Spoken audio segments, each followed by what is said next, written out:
키워드로 세상 보는 눈을 키워보는 키워드 경제 시간입니다.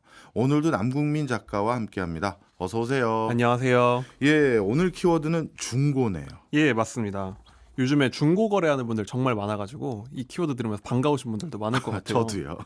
저도 중고 거래 참 많이 하는 편인데 한 10년 전까지만 해도 중고 거래라는 게 사실 굉장히 낯선 일이었잖아요. 예. 그런데 이제는 뭐 인터넷 쇼핑 하듯이 심지어는 뭐 취미 그걸 넘어서 중독됐다 이렇게 얘기하는 분들도 계실 정도인데 확실히 우리 일상을 바꿔놓은 것 중에 하나 바로 이 중고라고 할 수 있습니다. 네. 그런데 이 중고 거래가 뭐 소소한 용돈벌이 취미를 넘어서서 사실상 쟁쟁한 대기업 브랜드의 운명까지 갈리는 시장으로 바뀌고 있거든요. 네. 그래서 오늘은 또 이 시장을 한번 지켜보면서 어떤 영향을 미칠지 중고의 경제학을 한번 이야기해 보도록 하겠습니다. 네. 저뿐만 아니라 제 주변에 많은 분들, 특히 뭐 우리 이진우 기자님까지도 네. 뭐 중고거래 요즘 너무 빠져 있는 사람들 많은데요.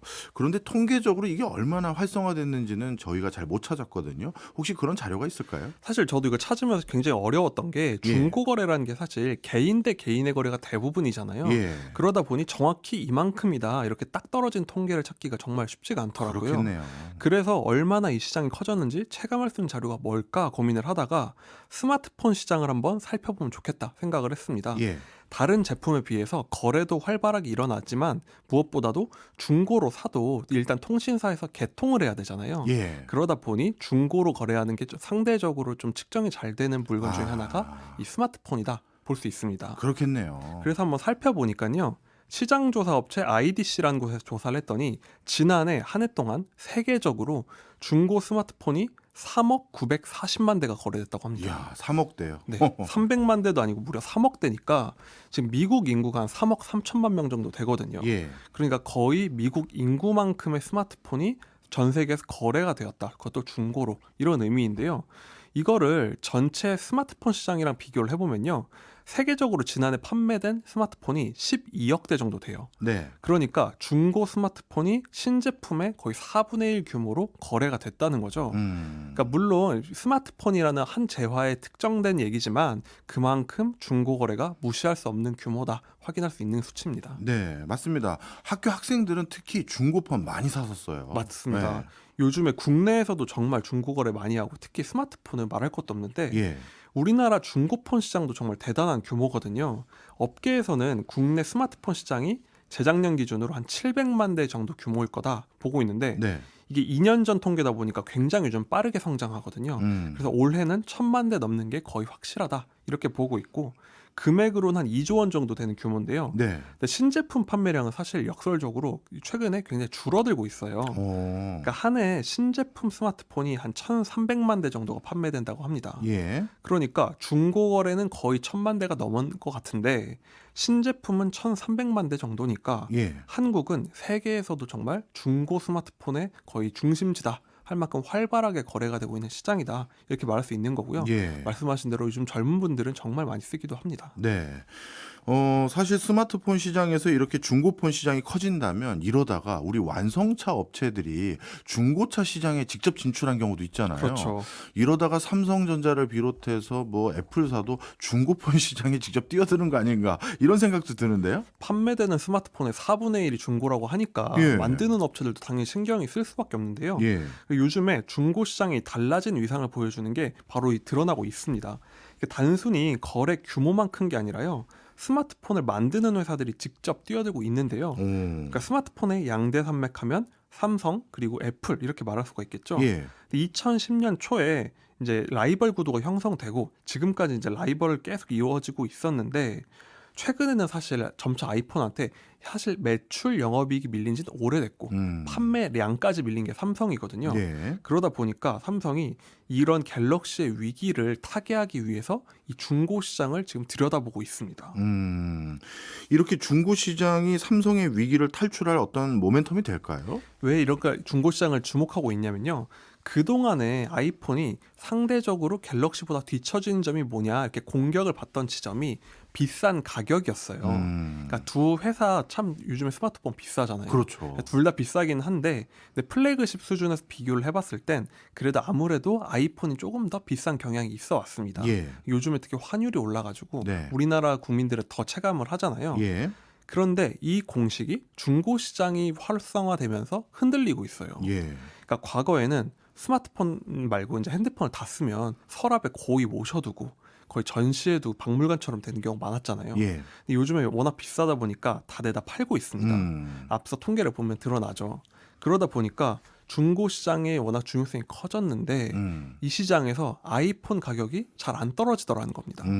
그런데 삼성 갤럭시 폰은 조금 더 저렴하지만 중고 가격은 훨씬 빨리 떨어지고 있는 문제가 생기고 있는 거예요. 예. 제가 한번 조사를 해봤더니 갤럭시의 이제 대표적인 플래그십 모델이 출시된 지 한 2년 정도 지난 걸 검색해봤어요. 예. 가격이 한 130만 원 정도 하는 핸드폰이었는데 검색해보니 한 지금 60만 원 정도 판매가 되고 있더라고요. 반값 정도 되는 거네요. 그렇죠. 2년이 지나면 절반 이하가 된다라고 할 수 있는 거죠. 예. 그런데 아이폰은 제가 플래그십 모델 2년 된 걸 똑같이 검색을 해봤더니 어땠습니까? 판매 가격은 150만 원 정도, 조금 비싸죠. 예. 그런데 지금 중고 가격은 110만 원이더라고요. 그러면 한 30% 떨어진 건가요? 그렇습니다. 오. 지금 갤럭시는 한 대략 5, 60% 빠지는데 아이폰은 30% 정도밖에 안 빠졌다는 거죠. 예. 그러니까 판매가에서는 조금 비싸지만 오히려 중고 가격 방어는 아이폰이 훨씬 잘 되고 있다. 이렇게 시간이 지나면서 이제 가격이 하락하는 걸 감가상각이라고 하잖아요. 예. 이걸로 비교를 해봤을 땐 오히려 아이폰이 저렴하다. 이렇게 인식이 조금씩 바뀌어가고 있다는 거죠. 그러니까 예전에는 오래 쓰고 지금은 요즘엔 한번 사서 조금 비싸더라도 금방 되팔고 예. 또 그 값 보태가지고 또 새 아이폰 사고 이게 오히려 더 저렴할 수 있다. 공식이 조금씩 바뀌고 있다는 겁니다. 아, 그렇군요. 그러니까 판매 가격보다도 오히려 중고 시장의 가격이 가격 전략에 영향을 미치는 거고 특히 좀 부지런하고 주머니 가벼운 젊은 층들은 이걸 정말 활발하게 하니까 젊은 층들은 오히려 나는 돈이 좀 없어서 부족하니까 아이폰이 더 저렴해 이렇게까지 인식이 바뀌고 있다는 거죠. 그럴 수 있겠네요. 사실 중고품으로 어차피 팔 건데 중고로 팔 때 가격이 일정 수준 이상으로 유지가 되니까 실제 구매할 때는 더 싸다는 인식이 생길 수 있겠는데요. 그렇습니다. 쉽게 말해서 중고 가격이 거꾸로 스마트폰 새 제품 시장을 흔들고 있네요. 그렇습니다. 그러니까 말 그대로 꼬리가 몸통을 흔드는 격이다 이렇게 말할 수 있는데 지금까지는 판매가 얼마냐 이걸 두고 치열한 경쟁을 벌였는데 이제는 중고 시장이 중요해지다 보니 판매하고 나서 가격 방어의 중요성이 커지고 이게 바로 중고 시장의 파급력이다 이렇게 볼 수 있습니다. 네. 이렇게 되면 제조사들이 당연히 중고 시장 신경 쓸 수밖에 없겠는데요. 그렇습니다. 사실 몇 년 전부터 통신사들이 이미 중고폰을 사실 매입해주는 서비스를 해오고 있었잖아요. 예. 그런데 요즘은 제조사가 직접 이 시장에 뛰어들고 있습니다. 그러니까 삼성은 직접 스마트폰을 매입하고 이걸 다시 우리가 인증했습니다. 그러니까 확인을 했습니다. 믿고 사세요 하고 판매를 하고 있는데 사실 이런 소식을 듣고 나니까 아니 천하의 삼성이 그런 대기업이 중고폰이 크다고 해도 그걸 판매해서 과연 얼마나 남을까 생각이 들 수가 있잖아요. 예. 그런데 이거는 실제 목적은 사실상 중고 시장의 가격을 관리하기 위한 사업 진출이다. 이런 분석이 나오고 있습니다. 예, 예. 그러니까 중고 가격이 왜 빨리 떨어지냐 이 여러 요인을 분석해 보면 당연히 제품의 인기가 중요하지만 제품이 종류가 다양하면 네. 그게 가격이 떨어지기 쉬워집니다. 왜냐하면 종류가 다양하다는 건 매물 수가 적다는 거잖아요. 예. 그러면은 살려는 사람도 상대적으로 적다는 거죠. 그런데 누군가 파는 사람이 급하게 돈이 필요해서 싸게 내놨을 때 그 매물이 빨리 처리가 안 되면 중고 가격이 팍팍 떨어집니다. 그런데 아이폰은 거의 종류가 많지 않잖아요. 예. 그러니까 매물을 내놓으면 금방금방 사라져서 중고 가격이 유지가 되는 거예요. 예. 그러니까 삼성이 봤을 땐 우리는 핸드폰을 다양하게 만드는데 중고 시장에 쉽게 급매 물건들이 나와 있으면 중고 가격이 너무 빨리 떨어진다. 그러니까 우리가 직접 중고 시장을 관리하면서 가격을 관리하는 게 맞다. 이렇게 보고 있을 것이다라는 분석이 나오는 겁니다. 아, 그렇군요. 저는 종류가 많으니까 가격에 대해서 뭐라 할까요? 뭐 흔들림이 많다 뭐 이런 정도로 생각했었는데 그런 이유가 있었군요. 네. 그렇게 되면 요즘 자동차도 제조사가 직접 중고품 팔지 않습니까? 그렇죠. 예, 휴대폰도 이제 그렇게 됐다. 이렇게 이해하면 되는 거죠. 그렇습니다. 똑같은 모습으로 볼 수가 있는데 현대자동차가 지난해 이제 직접 중고차 시장에 진출을 판매를 했는데 이것도 사실 규모로 보면 정말 작은 규모예요. 예. 지난해 판매한 게 현대차에서 1,500대의 중고차를 판매했거든요. 근데 매출 규모로 생각해 봤을 때 네. 1,500대라는 게 정말 작은 규모잖아요. 네. 올해도 목표가 15,000대입니다. 네. 이것도 작은 규모니까 사실 이거를 수익을 목적으로 했다라고 보기는 조금 어려운 규모인 거죠. 그렇다면 진짜 목적은 뭐냐 하면은 마찬가지로 중고 시장을 잘 관리해서 현대자동차의 브랜드 이미지를 관리하고 또 장기적으로는 이 시장의 중고 가격을 유지해서 구매하는 사람들이 마음 편히 살 수 있게 한다. 이런 목적이 있다는 거죠. 네. 일종의 중고품을 통해서 완성품 또는 신제품에 대한 브랜드 가치를 유지하고 관리한다. 이렇게 정리도 되겠네요. 그렇습니다. 중고 시장에서의 평가가 사후 평가가 되고 있는 거죠. 예. 자, 그렇다면 이 브랜드 가치에 요즘 목숨 건 게 회사들이잖아요. 그럼 이 회사들 특히 명품 시장이 그럴 것 같은데 명품 시장도 여기에 대해서 뭐 시사점이나 사례가 있을까요? 요즘은 뭐 브랜드의 중요성을 말할 수도 없는 수준이지만 사실 명품만큼 브랜드가 중요한 곳이 또 없잖아요. 그렇죠. 그 자체가 그냥 비즈니스니까. 예. 그래서 명품 업체들도 이 중고 시장에 목숨을 걸고 있는데 이 명품 시장에서도 지금까지는 사실 걱정이 없었어요. 코로나 전후로 워낙 호황이다 보니까 예. 뭐 그냥 내놓으면 팔리고 그러니까 새 제품 파는 것만 신경을 쓰면 됐는데 이때는 뭐 그냥 사기만 하면 오르던 시절이니까요. 그런데 위기가 지금 찾아오고 있거든요. 명품 시장에. 요즘 매출도 많이 줄어들고 중국 경기가 안 좋아지면서 타격을 많이 입었어요. 그러다 보니까 요즘에 명품 매출이 줄어들다 보니 옛날보다 관리해야 될 게 많아졌습니다. 그래서 지금 명품들의 희비가 갈리는 게요. 예. 판매 가격을 낮추면 너무 명품의 이미지가 타격이 큰 거예요. 예. 그러다 보니까 이제 중고 시장에서는 가격이 근데 판매 가격은 유지되지만 중고 가격은 냉정하게 떨어지고 있다는 겁니다. 예. 그러다 보니 중고 시장에서 떨어지는 명품은 진짜 명품이 아니네 라는 성적표가 매겨지고 있다는 거죠. 예. 그러니까 사실 명품은 수없이 많은 브랜드가 있잖아요. 예. 그리고 모두가 그들이 스스로를 최고의 명품이다 주장은 하는데 냉정한 중고 시장의 가격으로 성적표가 매겨지고 이런 불황에도 떨어지지 않는 중고는 뭔가 하면 저기가 진짜 명품이구나라는 성적표가 나오고 있다는 거죠. 그럼 뭐 대표적인 명품 브랜드가 뭡니까? 뭐 요즘에 대표적인 3대 브랜드 에루샤라고 부르죠. 그 정도면 어떤 회사들인지 감 오네요. 그렇죠. 예. 이 회사들은 요즘에도 중고 가격이 거의 안 떨어지니까 저기가 정말 브랜드 파워가 강하구나라는 이제 성적표가 나온 거죠. 네. 지금까지 작가님께서 이런저런 얘기를 다 해주셔가지고 이제는 어떻게 중고 시장이 흘러가고 중고 시장이 어떤 의미가 있는지는 이해를 확실히 했어요. 그런데 우리가 처음 말씀드렸던 중고 시장이 왜 요즘 들어서 이렇게 활성화된 건지 그거에 대해서는 아직 설명 안 해주신 것 같아요. 그렇죠. 사실 그게 가장 큰 포인트가 될 수 있는 부분인데 중고 거래가 옛날엔 참 힘들었지만 요즘은 너무 쉬운 일이 된 건데 사실 중고 시장의 문제는 두 가지거든요. 이 두 가지 문제를 해결하는 게임이다. 중고 시장은 이렇게 말할 수 있는데요. 첫 번째 문제는 바로 거래 비용입니다. 네. 그러니까 10년 전에도 저는 중고 거래를 했는데 그땐 정말 번거로웠거든요. 인터넷 카페에 글 올리고 뭐 문자 기다리고 그런데 상대방 누군지도 모르고 그리고 하염없이 택배 보내고 기다리고 그리고 댓글도 남기고 이랬어야 돼요. 그러니까 이런 거 하나하나를 사실상 경제학에선 뭐 거래 비용 이렇게 표현을 합니다. 그렇죠. 거래를 하는데 드는 비용이다라고 볼 수 있는 거죠. 네. 그런데 최근에는 플랫폼이 굉장히 발달하면서 이런 거래 비용을 확 줄여놨습니다. 이제는 뭐 인터넷 카페에서 앱으로 변신하고 있고 그리고 상대방이 누군지도 쉽게 확인할 수 있게 됐잖아요. 뭐 대표적으로 당근마켓도 있고 네이버 카페였던 중고나라는 요즘 앱으로 변신해가지고 많이 이제 접근을 하고 있죠. 네. 그러니까 살 사람을 찾는 비용도 줄고 상대가 누군지 알아보기도 쉬워진 겁니다. 그리고 옛날에는 이제 중고거래하고 낭패 보는 일도 많았어요. 이것도 일종의 거래 비용이고 리스크죠.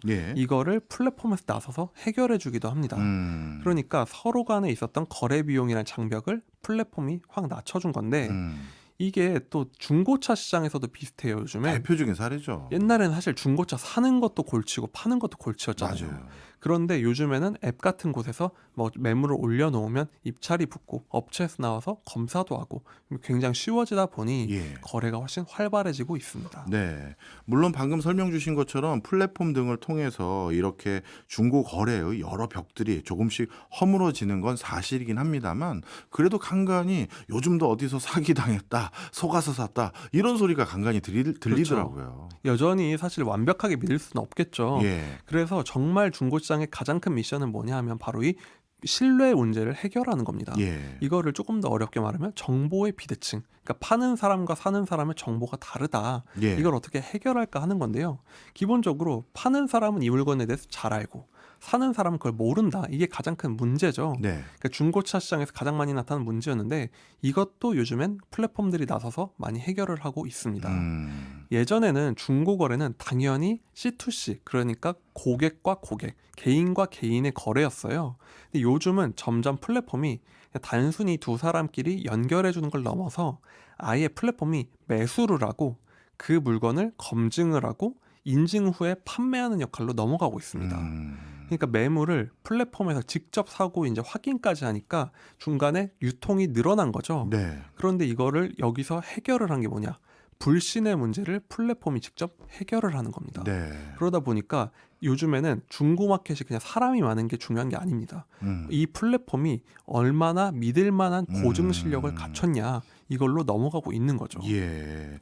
어찌 보면 중고 플랫폼 시장에서 활성화되는 관건은 신뢰, 보증 이런 시스템이겠네요. 그렇습니다. 이게 요즘에 변하고 있는 모습인데 그냥 두 사람끼리 채팅할 수 있고 연결해 줄 수 있는 건 이미 지나간 얘기이고 더 중요한 건 그 플랫폼이 진짜와 가짜 그리고 가치가 있고 없고를 판정하는 능력으로 나아가고 있다는 거예요. 예를 들면 명품 중고 플랫폼들도 진짜인지 가짜인지를 판정하고 그걸 예. 인증하고 유통하는 역할이 정말 중요해지고 있거든요. 그러니까 이게 지나가고 나면은 플랫폼들이 진짜와 가짜의 가치를 결정하는 거잖아요. 그러니까 정말 부가가치를 많이 만들 수가 있는데 다행인 점은 한국이 전 세계 대표적인 중고 플랫폼들 지금 막 인수하고 있는 한국 기업이 많아요. 그러다 보니까 조금 시간이 지나면 예. 명품 업체들은 명품을 만들지만 예. 한국의 플랫폼들이 그 명품이 진짜인지 가짜인지 얼마나 가치 있는지를 결정할 수 있는 시대가 올 수 있다는 겁니다. 우리나라 중고거래 플랫폼들이 이렇게 해외 중고거래 플랫폼을 인수하려고 적극성을 띠는지는 몰랐습니다. 요즘에 굉장히 여기 관심을 기울이고 있는데 예. 장기적으로 우리나라의 새로운 먹거리로도 떠올 수 있을 것 같습니다. 예, 뭐 여담입니다만 일본 같은 경우도요. 일본이라는 어떻게 보면 단단한 경제 체질을 가지고 있는 국가가 다 흑자 보거든요. 중국에게도 흑자 보고 미국에게도 흑자 보고 물론 중국은 홍콩 합친 거긴 합니다만 다 흑자를 보는데 유일하게 적자를 보고 있는 나라가 한 세네 나라 있어요. 그게 스위스, 프랑스, 이탈리아거든요. 전부 명품과 그쵸. 관련된 곳이거든요. 맞습니다. 그래서 뭐 이거 명품을 못 사게 할 수는 없고 소비 트렌드고 기호니까 우리나라도 외화 어렵게 벌었는데 그거 전부 명품 사는데 다 돈 나가면 아쉬웠는데 그렇죠. 이 중고거래 활성화되면 내부에서 그래도 거래하는 맞습니다. 거니 저는 그런 또 부수적인 효과도 있을 것 그럴 수가 같네요. 있겠네요. 예, 오늘도 남궁민 작가 덕분에 몰랐던 경제적 사실 제대로 배웠습니다. 지금까지 남궁민 작가였습니다. 고맙습니다. 감사합니다.